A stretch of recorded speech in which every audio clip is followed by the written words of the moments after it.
tuned in to Radio Gold. Sam Spade's appearance on the air marked an almost literal transition from Dashiell Hammett's 1930 crime classic, The Maltese Falcon, where the character first appeared. Spade was a fast-talking, streetwise San Francisco private detective and one of the most distinguished graduates of the hard-boiled school who has become a beloved icon over time. The Adventures of Sam Spade was first heard on ABC July 12, 1946, as a Friday night summer replacement series.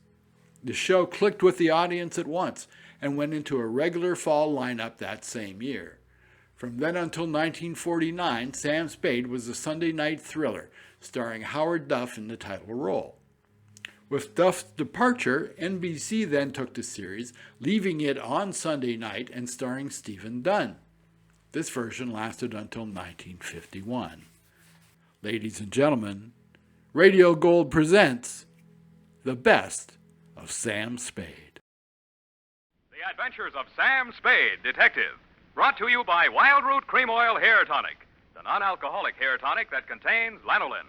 Wild Root Cream Oil, again and again, the choice of men and women and children, too.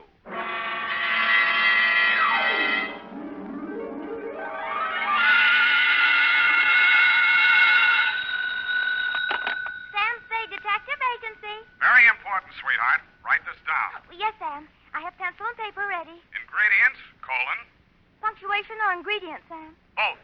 Well, what is it, Sam? A recipe. 1 pound of fennel. Oh, that's liquid measure, Sam. You put that in later. Cross out funnel? Not funnel, fennel. It is not liquid. It grows in Fairley pines. It's fairly what, Sam? 1 root of St. John's wort. Whose wart? Not wart, wart. Oh, what? Don't interrupt. Some newt size, a couple pounds ought to be enough. 1 ounce of bat's wool. 1 adder fork, that is not a utensil.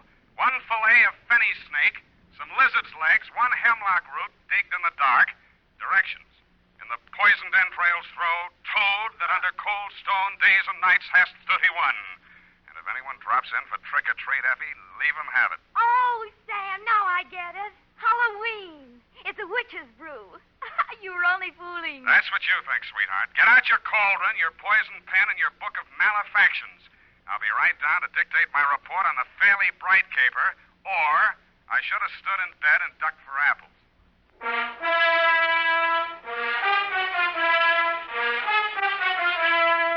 Dashiell Hammett, America's leading detective fiction writer and creator of Sam Spade, the hard-boiled private eye, and William Spear, radio's outstanding producer-director of mystery and crime drama, join their talents to make your hair stand on end with the Adventures of Sam Spade. Presented by the makers of Wild Root Cream Oil for the hair. Are they saying this about you?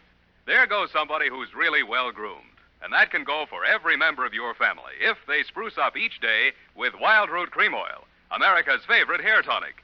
Wild Root Cream Oil grooms hair neatly and naturally, relieves dryness, removes loose dandruff. If your family hasn't tried it, get Wild Root Cream Oil in the new 25-cent bottle. You'll see why Wild Root Cream Oil hair tonic is, again and again, the choice of men and women and children, too. And now, with Howard Duff starring as Spade, Wild Root brings to the air the greatest private detective of them all in the Adventures of Sam Spade.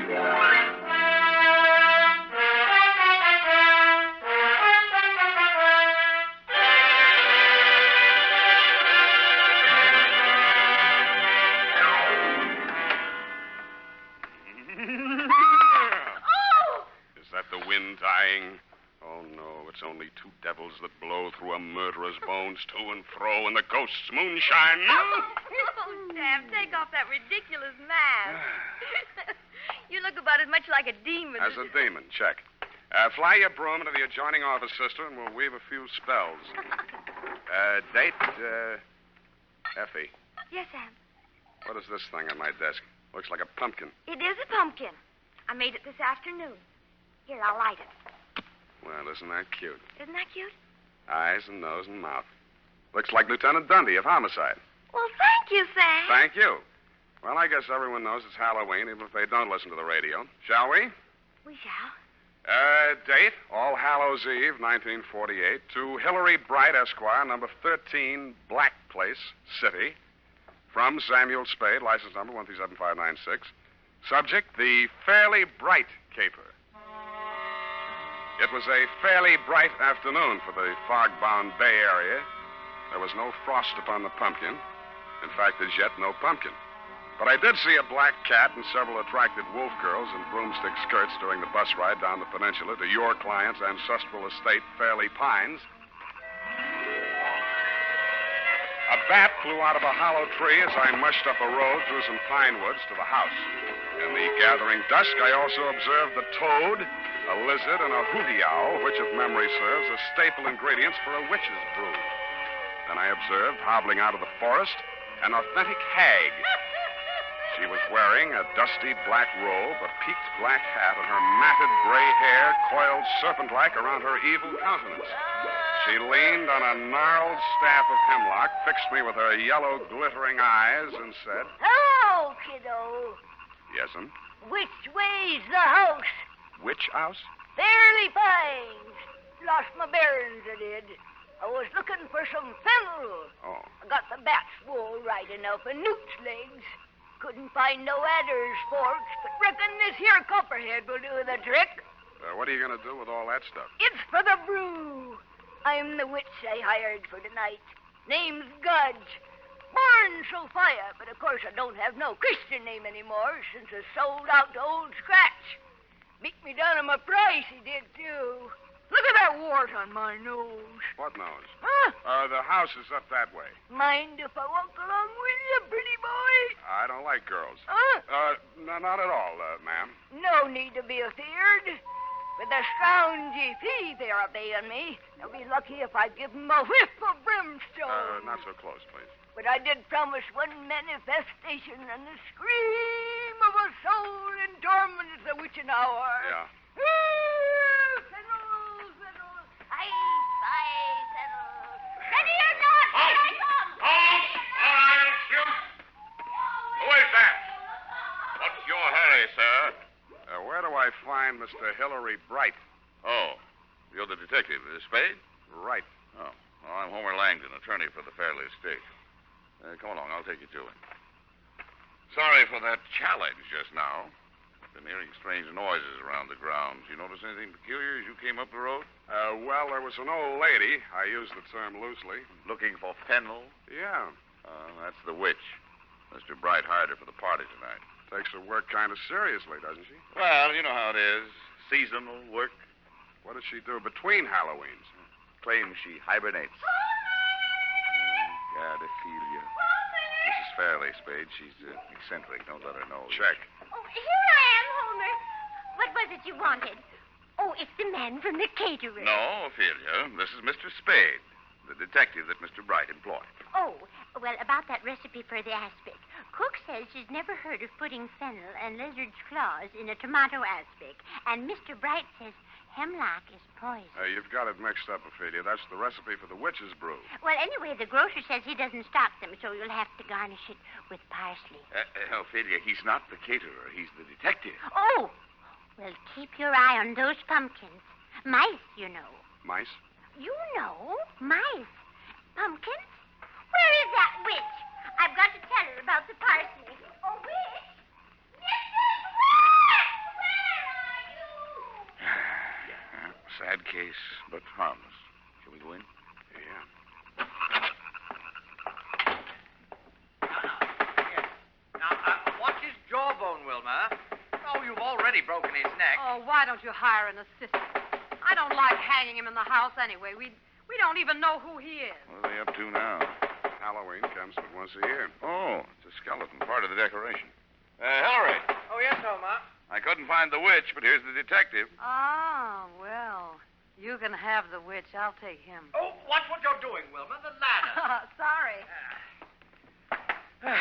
This just about completes the arrangements. Oh, this is Miss Wilma Fairley, for whom I'm managing this nauseous ball, Sam Spade. Hillary.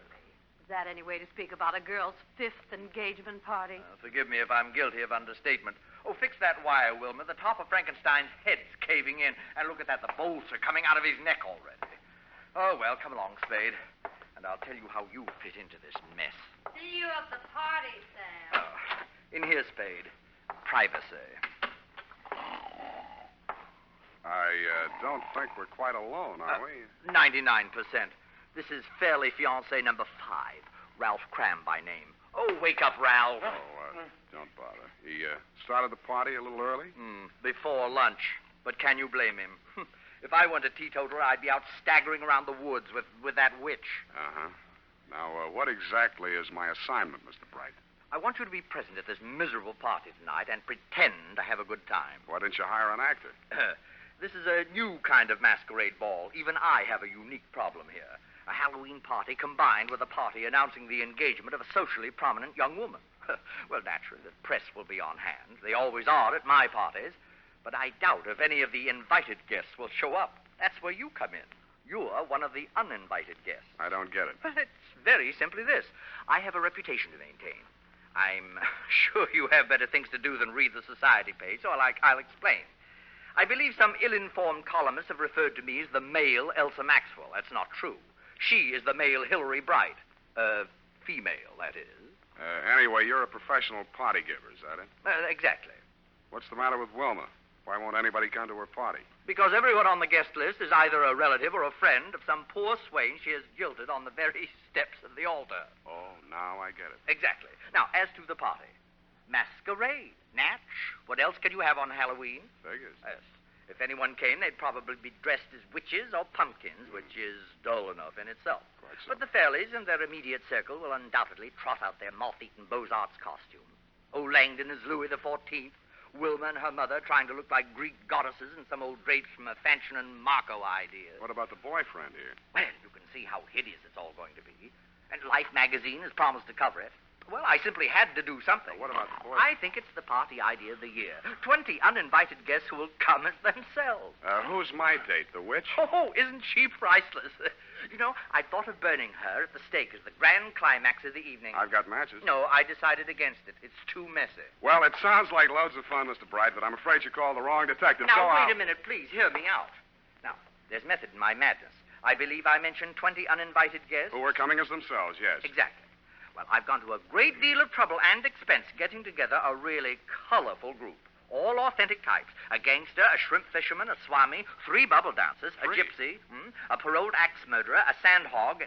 Oh, that reminds me, I must see whether the blubber arrived for that Eskimo they're flying down from Nome. Yeah, well... What I'm getting at, Spade, is that with a collection of people like that, well, anything might happen. well, why didn't you invite the local police force? Oh, they're coming in costume, of course. Good, then you won't need me. Besides, I get $800 a day in expenses. Mr. Spade, at the last party our local chief of police attended, the guests were held up and robbed of $50,000 worth of jewels, including the chief's gold badge. So, you see, we do need you. Hey, what's that? Oh, go back to sleep, Ralph. It's only the guests arriving. I get $1,000 a day.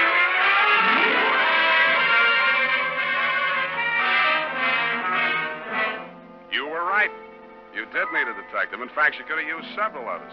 First, the pickpocket you'd invited lifted the police chief's wallet. The axe murderer chased the witch up a tree. And the gangster and the cowboy tried to shoot it out over one of the bubble dances. After I'd foiled a safecracker in the act of blowing the vault in the library, things quieted down, and everybody formed a circle around a bonfire. All right, quiet, please. Quiet, everyone. Quiet. Mrs. Fairley has a very important announcement to make. Ophelia?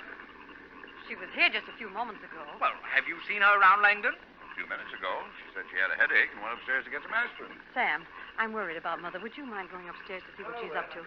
She's been behaving so strangely tonight. She's been behaving strangely. Sure, Wilma. I'll be right Well, back. come along, let's get on with it. A witch. Urgent! You stand over here. Here? No, bring your broom. That's it. And don't look so pleasant. You're supposed to be evil. Beware! Those not wearing toad bane is subject to warts. There's evil in this place tonight. Blood on the stone, blood in the cauldron.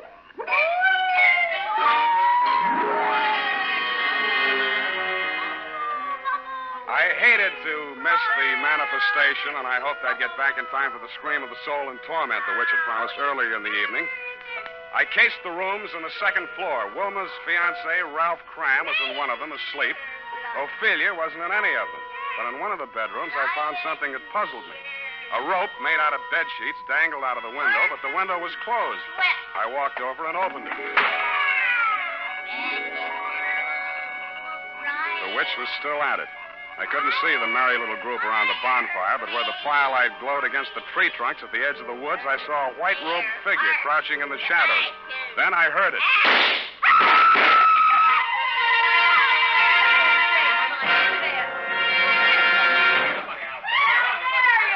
Heard them all in the house. On our hands. Don't let any of them get away. Right, Chief. All right, folks, you'll have to step inside. Why? Come on, step in. No, you It's Wilma, Spade. She's dead. Somebody shot her. She was sprawled on her face at the foot of a big pine tree at the edge of the clearing. A single slug had entered her body just below her left shoulder blade. If this was part of Mr. Bright's Halloween production, I thought he'd overdone it just a little, because she was dead. As nearly as I could reconstruct it, Wilma had been standing outside the circle of people grouped around the fire as if somebody in the woods had called to her and she'd left the group to investigate. She'd been facing the fire when she was shot. Then what about the two shots that had missed her? If the killer had been aiming at her and missed, he couldn't have avoided hitting somebody else in the crowd. I went back to the house to check the guests. All there, unwounded and accounted for, except the witch. According to the local chief of police, who was rapidly turning into a toad, she had flown away on her broom. I checked my nose for warts.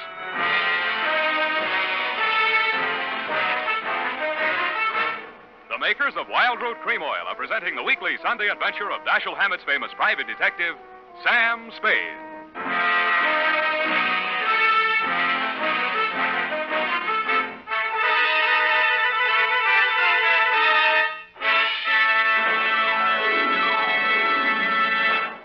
Now, here's important news on good grooming. If you want the well-groomed look that helps you get ahead, socially and on the job, listen. Recently, thousands of people from coast to coast who bought Wild Root Cream Oil for the first time were asked, how does Wild Root Cream Oil compare with the hair tonic you previously used? The results were amazing. Better than 4 out of 5 who replied said they preferred Wild Root Cream Oil. Remember, non-alcoholic Wild Root Cream Oil contains lanolin. It grooms the hair naturally, relieves dryness, and removes loose, ugly dandruff.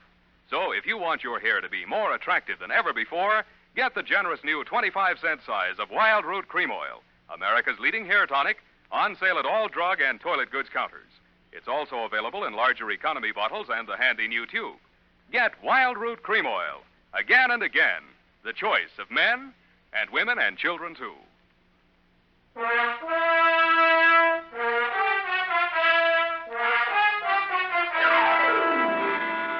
And now, back to the Fairly Bright Caper. Tonight's adventure with Sam Spade.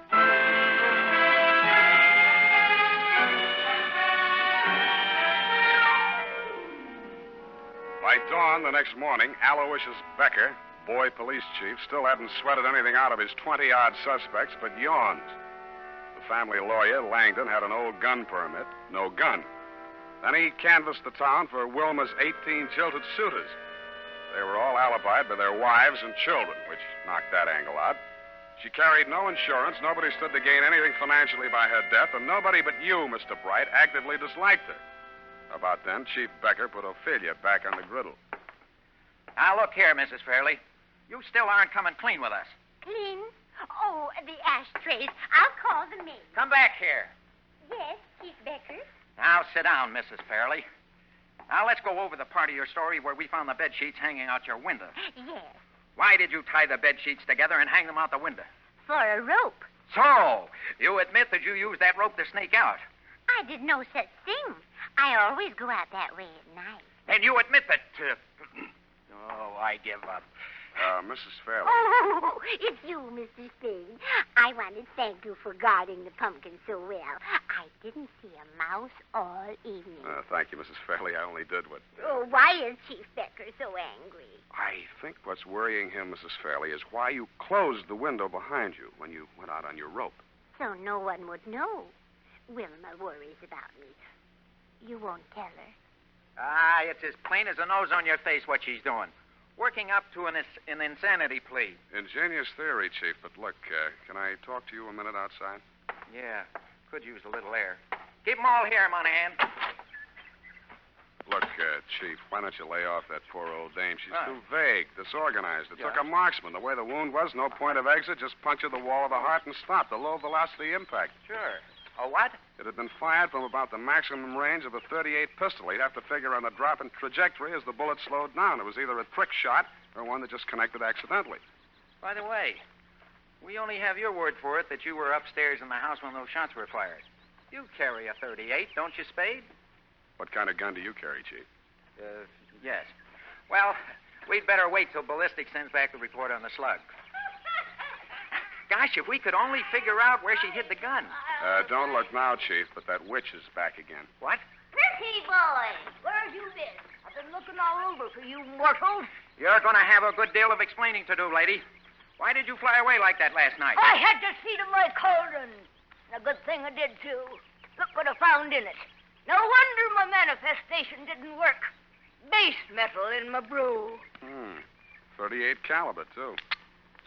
3 bullets fired. Gee, that settles it. You're under arrest. Who, me? Yes. No, her. Oh, no, you don't. I'll put a spell on you, I will. I'll turn you into a toad. Look, Chief, where's that gun permit you took out of Langdon's room? Oh, I forgot about that. Here, it's in my pocket. Let's see that serial number. Well? They match. It's Langdon's gun. Boy, oh boy, then it's settled. That's what you think, boy, oh boy. Don't forget, he's a lawyer.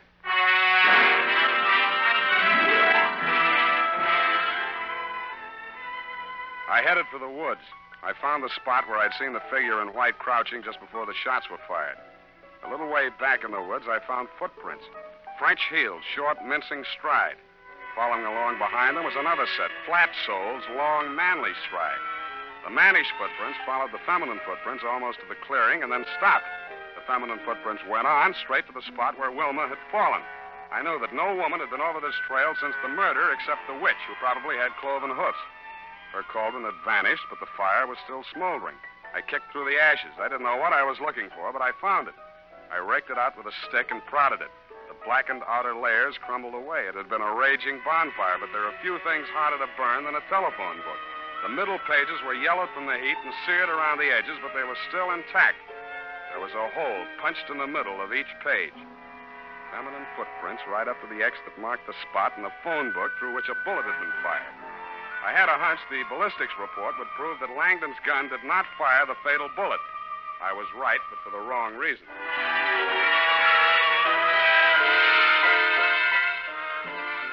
Yeah, you can't get around it, Chief. Ballistics don't lie. You can see here. You don't even need a magnifying glass. Take a look there. Don't have my glasses. Well, you ought to be able to feel it, too. Big ridges on the test slug. The other one's almost smooth. Rust pits wouldn't make a ridge like that, would they? No, we figure they must have used a faulty cutter at the factory when they rifled the barrel. Well, that settles it. That and those women's footprints and that phone book all point to Mrs. Fairley. What's about a phone book? Whoever shot her fired the slug through a phone book to make it look like a long-range job. It was a low-velocity hit, all right, but it was tearing through that phone book that slowed it down. That proves the killer didn't have to be a marksman. Stood right next to her. What's so funny? This picture in the morning paper, you and those bubble dancers, Chief. Let me see that. Why, that's libelous.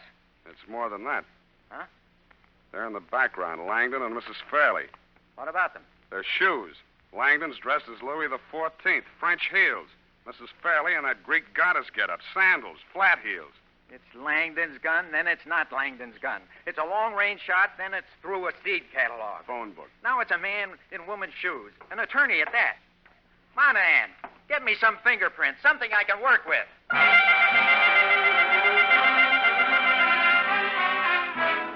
I didn't blame the chief. My somersaulting clues were getting me dizzy, too. So far, Langdon, like the good lawyer he was, had kept his mouth shut, which meant nothing one way or the other. That was smart. But he disposed of his gun by throwing it in the witch's cauldron, which was stupid. A, because it was sure to be found, and B, because there was no reason for hiding it anyway. But two stupid sometimes make us smart. If he wanted it to be found, he must have had a story ready in case he had to talk. If I were in that spot, my story would have been that I fired those shots into the woods after the fleeing killer. But I didn't know how I would explain the fact that only 3 shots were heard, one of which killed Wilma. Then I thought of those 2 ridges on that test slug. 2 ridges, 2 shots into the woods. This time, I did know what I was looking for. They were buried deep in the soft trunk of a pine tree near the ground. I dropped to my knees and dug. I got the first one out and was looking at it. It was a misshapen hunk of worthless lead. Something embedded in the side of it glittered in the sun like a diamond. In fact, it was a diamond. Then it stopped glittering. Something behind me had come between it and the sun. I flopped on my side and rolled over. I grabbed his legs and tripped him. Then I saw his face. It was Langdon. I was halfway to my feet when his foot caught me where it hurt and my legs doubled up. I tried to keep moving and get my gun out at the same time. He was on his feet again before I was, so I fired without aiming from flat on my back. It only scorched his coat, but it stopped him a second. He swung his gun up, and I got ready to jump him. But I didn't have to. A pointed black hat rose up out of the brush behind him. Something flashed in the sun, and he collapsed. Put a spell on him, I did. With this here magic wand. Blunt instrument to you, sonny. Thank you, Mrs. Witch. God is the handle, son, which is my profession. Well, boy, that was a close call. Put the cuffs on him, Monahan. Hey, what are you doing? No, Monahan, not Spade. Langdon there. Been following him since I found out he was wearing women's shoes. Well, that's settled today, Spade. Yeah, but you'll need this. What is it? A jeweled bullet. A slug with a diamond set in it. Come on, here. It's the master clue of this caper. Oh, yeah, the master clue. You better come along, too, lady, for questioning. What? We'll book her for vagrancy if we need it. Oh, no, you don't. I'll turn you into a toad. You don't believe me, do you? Hoppy toad, warty and green. Feel anything? Well, on second thought, I reckon she's harmless, poor old soul. Soul, indeed. Ain't got any. I sold out to old Scratch 30 years ago, come next Halloween. See you then, sonny. Go home and gargle.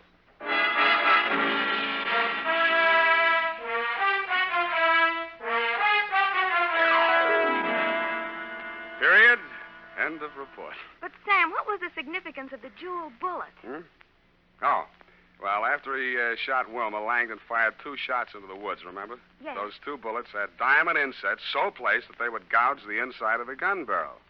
All bullets fired from the gun thereafter would have markings different from the one fired into Wilma's body. Oh. Well, he was wrong, of course, but it was noble of him to want to cover up for poor Mrs. Fairley. What for, Effie? Well, she killed her daughter, of course, because she was just out of patience with her, getting engaged and unengaged all the time till they hadn't a friend in the world. That's so. That was the motive, wasn't it, Sam? That's fairly bright, sweetheart, except that Mrs. Fairley did not kill her daughter. Langdon did. You mean she was his daughter, too, by a previous marriage? Go tight that up, sweetheart, before I turn you into a toad.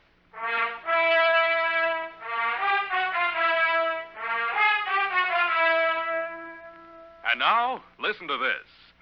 For here's a good tip. Spruce up right, spruce up now with Wild Root Cream Oil Hair Tonic. Wild Root Cream Oil grooms your hair neatly and naturally, relieves dryness, removes loose dandruff. Get the 25-cent Get Acquainted bottle or the large economy size. And ask your barber for a professional application of Wild Root Cream Oil Hair Tonic. Again and again, the choice of men and women and children, too. Well, here it is, Sam. Of course, you know best, but Mrs. Fairley was the only one with a motive. And that Mr. Bright was secretly in love with her and wanted to marry her himself. So he killed her. That was fairly bright. Or her fiancé. What happened to him? He woke up and went home. Oh, well, I guess he didn't have a motive. Pay attention, sweetheart. Langdon, as trustee of the Fairley estate, had embezzled large sums of money, which he would have to account for under the community property law if she got married. She got married. He had already broken up many of her romances, but when the old lady went soft in the head, he decided to end the danger once and for all. He could explain matters any way he wanted to, and there'd be nobody to contradict him. Are you listening up? Sam, what does she do between Halloween? The witch? Mm-hmm. Oh, she's the squeak in the door on Inner Sanctum. Oh, say. You made the joke too small. Well, good night, Sam. Good night, sweetheart.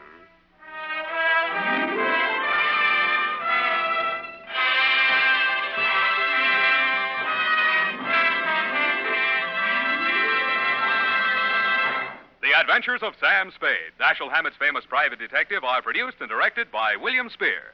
Sam Spade is played by Howard Duff. Lorene Tuttle is Effie. The Adventures of Sam Spade are written for radio by Bob Tallman and Gil Dowd. Musical direction by Lud Gluskin with score composed by Rene Garrigang.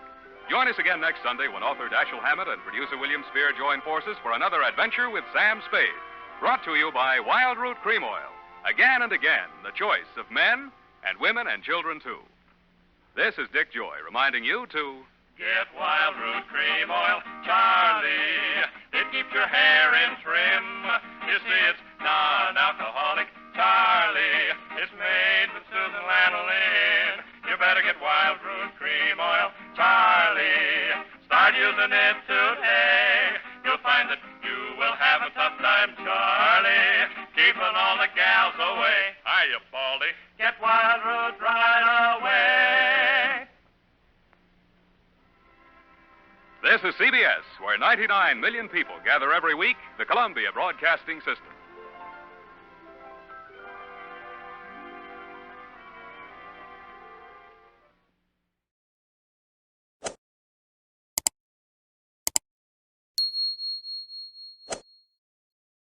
Radio Gold is a 3 Nines Fine radio production. See you next time.